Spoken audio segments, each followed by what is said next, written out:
Most of my students are looking for a means to support their family that is recession-proof, and that's why they're getting into healthcare.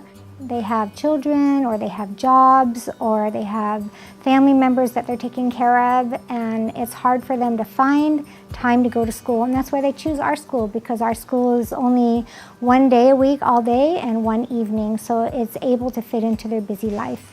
First day of school, I have all of my students get the paperwork that they need to in order so that they can get their registered dental assisting through the state of Washington, so that they have what they need so that they can work on patients while they're in school.